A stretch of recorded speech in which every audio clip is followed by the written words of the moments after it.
Right. Yaitoni vanhu hapana Doreen Mudzingwa chichichi kokanai chichichi mbomira idini ndine foni ndanhonga foni badaziya muridzi wayo ra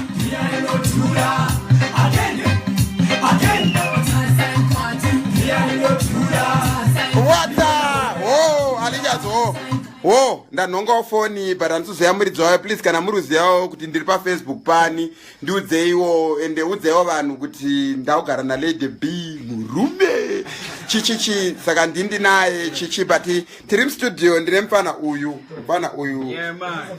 ndiye akagadzira song inonzi Olinda, ndiye akagadzira Ngachitenderere, ndiye akagadzira futi tipe one handifoni rotate afona tisiroti rotate saka izvozvi ndina Lady B. Please ndoda kuti muudzewo vanhu kuti comic pastor wana Lady B. Right, what up Lady B and the squad wetu ndikone right ndikatingokunzwisai song hanzi inonzi Tarisai Mukati B rinodhura. You know, like life should be fun. That's what I'm saying. Life should be fun. Nothing more, nothing less. Kondiana akatsamwa ariku abaya akatsamwa pano pamwe rupotsa kahati baya Justin Manjengo ada ndimpinze Masimba Musodza ndiyani kwa asimkoma Masimbera. Right, tiri kunoko Alicious, we want you to ande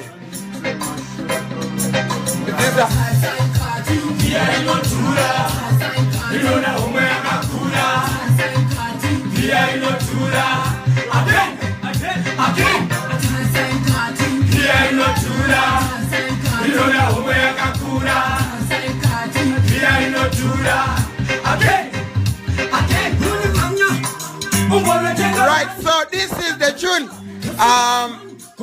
My wish is to see Ghetto Youth elevate kwachiramba chingoenda saka ndiri kuti UK look out for this tune here from Middlesbrough vanesoda kuedwa rega ndingoedha one ndoedha napa ndoedha Nicholas T Muchiri.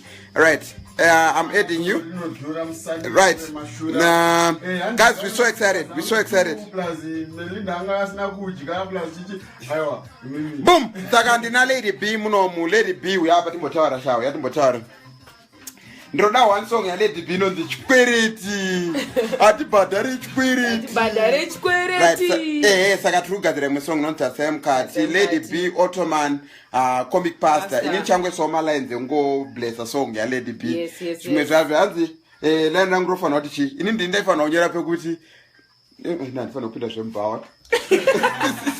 Right, Saka, guys, look out for this tune. Mad tune.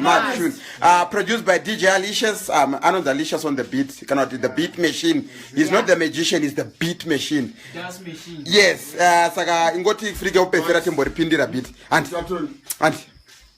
Tanga from the tune.